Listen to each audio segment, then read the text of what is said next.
Hello everyone, this is Johannes. And this is Cinema. And you are watching Board Gaming Ramblings. And welcome back to Game of the Month for Yes. March this month. Yes, I'm not gonna say it, but I'm gonna say it because time flies by. Always. I was thinking, it's going quick. Same thing I say every month. Let's talk about it. March was a great game for games. Great month for games. Months. We played games. Yes, we did. More than in February, spoiler alert. Yes, we did. And we played a lot of new games. Yes. And some older games. Yeah, some older games as well. If people haven't seen these videos before, what is in this video? We listed... First. I'm checking if you remember. Yes. First, we present some stats. Yes. And with presenting, Yes. it's not any like graphics and stuff. Presenting That would the be cool. stats. And then we list all the games. Yes. Then we tell you about some of them. Yes. And then we give you our top 3. Yes. Great! And if you like things like that, like games and top trees, what can you do? Subscribe. Yes, because we make other videos about board games, and board games are great. I cannot wait to talk about these games. Are you ready? Yes. Let's do the stats thing. Yeah. In March, we played 73 plays of board games. And that is 40 more than in February with 33. Yes, and 33 was a low month. Yeah. And this is a more like a regular month, but we played some shorter games, as you will see, so Yeah. it's easier to get that number up. We played 32 different games. Versus 19 in February. We played 20 games that were new to us, Versus 11 February. which is a good number. Yeah. Not like one a day, but a good number. And we played 55 hours of board games. And that's also more than in February, which was 32 hours. Yes, and February was a very low month of games, so this was better. We have 3 more days in March as well than in February. That is true. That is true. And also you played some games without me this month. I did that in February as well. Oh yeah, Dun, that's true. dun, dun. Are you ready? We're Yes. gonna do the most important stat of them all. How many times did you win? I won 28. And I won 33. So you are the winner. Winner, chicken dinner. And in March 2025, we played Star Realms Rise of Empire. Ito, The Fellowship of the Ring trick-taking game. Flip 7, Dragon Eclipse. Man-Eating House, Eterna. Azul Duel, Star Wars Unlimited. Hey Yo, Age of Innovation. Dampierre, Doggerland. Arcs, Age of Automaton. Star Tycoon, Video Game Champion. Cargo Empire, Crisis. Bark Avenue, Age of Inventors. Clank Legacy 2,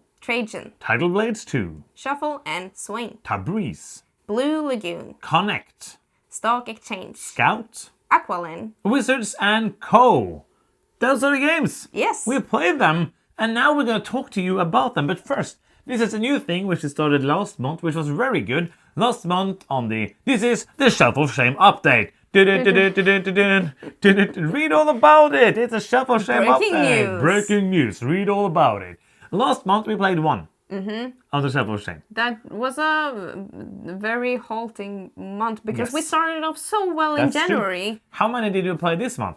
11. That is right. So now we're up to 51 of 160 played. That's almost 1/3. And I will already tell you that there are games on that list of 110 games that we're not gonna play. Yes. That are just gonna disappear out in the void. We will tell you about it when it happens. We'll probably make a video about the games that just are Yes. leaving without being played. Because every time I look on the list of games that we're choosing to play, like, oh, let's play something from the Shelf of Shame. I'm looking at all the games, I'm like, nah. So some of them are just not gonna be there. But now we're going into the other stuff, which is the most fun experience, the biggest surprise, and the biggest letdown. Yes. And ending up on the top 3 games of all time. I almost said the top 3 games of the month. All time. I don't think... Do you want to begin with your most fun experience? Yes, my most fun experience in March was playing Hey Yo. Because Okay. it's really fun. If you haven't heard about Hey Yo, it's a really weird game from Oink, Yes. which is these tiny boxes. And in Hey Yo, you're cooperating, playing cards like of the same colored thing Yes. to not break the beats, and you have to do it exactly. It has like a little device that plays music. Also known as a speaker. It's a device that plays What music. does it called again? A device that plays music. So you switch that on, and everybody has to play exactly on the beat. and it's everybody's just like vibing, Yes. and it's just like silly fun. That's true. My most fun experience is multiple things, and it is finishing 3 campaigns. Yeah. We're not going to go deep or going into them at all because we have been speaking about them. Clank Legacy 2. Yeah. We're probably not going to do any coverage of that. So I enjoyed it. I enjoyed it most for the company. It was fun to play it, but it was less fun than Clank Legacy 1. Dragon Eclipse. It was a lot of fun. Not the best campaign that I've ever played, but we finished the campaign. I'm happy we did that. And Yes. it was fun the whole way through. And the last one was Star Realms Rise of Empire. And we're going to talk about that in a Keep or Call episode that you're seeing soon. Spoiler alert, it's not good. But it was fun actually because we always talk about these campaign games and completing 3 of them in a month was like my most fun experience. Yeah, we also started the Star Realms one this month. That's true. Because it was so short It to took play. 4 hours to play the whole thing. So that wasn't so hard, but I took it in there to make it sound better. Yes. So what was your biggest surprise of the month?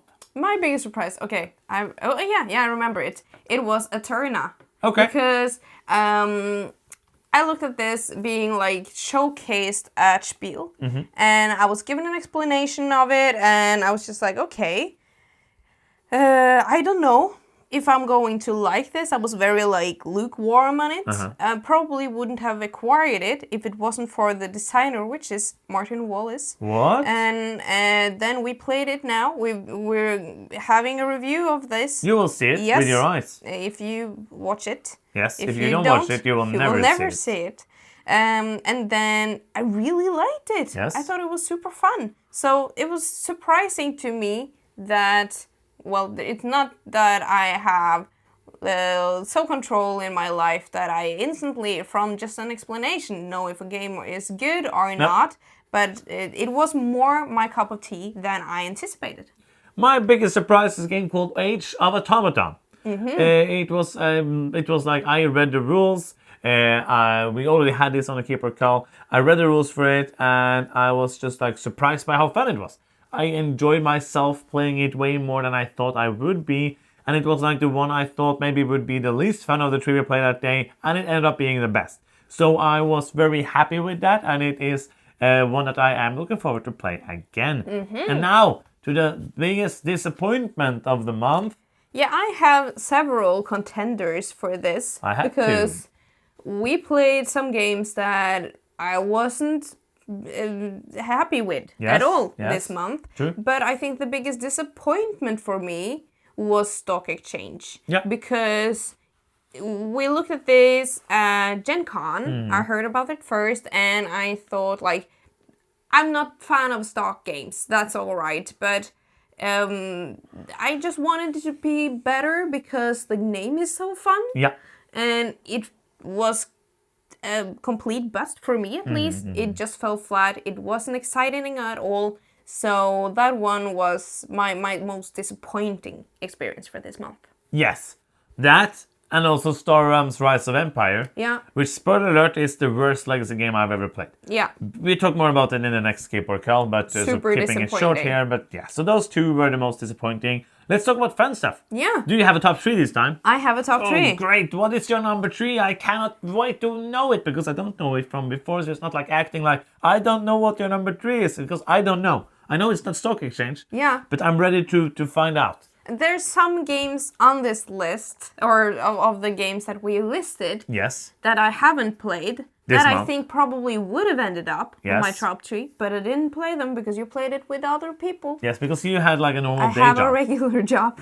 But my number 3 for this month is Blue Lagoon. It was such a fun time playing it again. up. It's one of my favorite Reiner Knizia games. And we also played it with 2 friends that we seldom see. Yes. So that was really nice. I agree, but it's not my number 3. No. My What number is 3 your is number 3? Eterna. Eterna by Martin Wallace is a super tight, very like everything is bad game, which is something I like. Yeah. I enjoy games where everything feels like this is bad. What I'm doing now is pretty good, but it's going to end up being bad. Yes. It's going to end up with me having some stuff, but I'm going to use that, and also I get unrest, which is going to lose me all the things I have because it's bad. And I like that. And it's a more interactive than many more classic new or modern Euro games are. Really, really enjoyed it. As you said, we're doing a full review on that, so you're going to get to see more about our feelings for that. But that was my number 3. I'm continuing with my internal rule that Okay. I can't put things from. Yes, I know we talked about this several times, and I agree. But every time I forget when I'm Because it's on the list, so I can't have it on the list again. Have it more time. So yes, Eterna is really good. It would probably end up in my top 3. But I've chosen another game because I already talked about Eterna. Oh, so you can't even have Stock Exchange on top 3. Yes, that's the only reason it isn't on my top. Do you have another game then? Yes, the Fellowship of the Ring trick-taking game. Yes. It's a fun trick-taking game. I'm looking forward to play like all the chapters. Yes. And see if it changes a lot. But generally, it's a trick-taking game that I enjoy thoroughly. I agree. It's a fun one, and you've already Is seen it the your review. number 2? If you haven't already, you can see the review. It's on the Yes. channel. No, my number 2 is another one. It's called Crisis, which is one of the games you didn't play this No. month. And Crisis is great. Yes. I enjoy it so much. It is the fun thing about Crisis is that it's been a few years since I played it, and it's lighter than I remembered. Yeah. It is like it's a medium game. My brain was, my remembrance of it was like, oh, it's very hard. I remember the first time I tried playing on a medium difficulty, we just lost it to 2 rounds. Yes, we did. And now I played medium with 2 players who hadn't played before, and we survived. Yeah, We cool. went almost all the way to the bottom. It's like you are, there's a city and it's in a crisis, and there's like points goals, basically, because the points are how much you contribute to the city. And sometimes you have to like sell your resources to the black market to get more money, but you don't get points. And sometimes you can't have time to get the points because you need other stuff to make things go around. But for every point somebody has under like the goal for that round, a tracker is going to go down. But for every point somebody has over it, the tracker is going to go up. So you're trying to balance that and see, like, sometimes I'm going to say like, oh, but you already got the points this round. So if I don't get any more points, it's going to be fine. Yeah. I can do something to build Yes. up then. So it's like a semi-co-op thing because everyone can end up losing. But it's a very fun game. You're trying to get the workers to work in different factories and trying to make synergies so that one factory makes the things you need next round for another factory. So you always have the things you need, or else you're going to have to go and buy them, and that costs you points. And it is a great game. I really, really like it. I was very happy to be able to play it again. Yeah, I really want to play it again as well. It's such a great game. There's only number 1 left. Yes. Yes. My number 1 is Age of Innovation. We got What? to play that again. Yeah, big shock. It's such an amazing game, and like playing it again now, I just love Age of Innovation. Yes. It's the core system is Terra Mystica. Uh-huh. It isn't that different, but it has like it's polished and perfected and has so much variability with the different like abilities and stuff that you can with the different factions. Yes. It was just so fun playing it again. It's my number 1 as well. It's a fantastic game for all the reasons you said. It's one I played it more than 5 times now, and I still like it a lot. Highly recommend checking it out if you haven't done so already. And I think that's going to be the end of the video that we hope you enjoyed. Yes. If you did enjoy it, let us know what's your favorite game of the games that we talked about this video. And if you did like it, what can you do? You can subscribe. You can. You can also do other stuff. Like liking the video. Yes. And commenting on Yes. it. And watching other videos that we did, because we make many videos about board games, if you didn't know. It's kind of weird if this is your first video, but if it is, hello. Welcome to the channel. We hope you stay for a while. And bye. And thank you for watching. I'm Johannes. I'm Cinema. And you've been watching Board Gaming Ramblings, and bye-bye.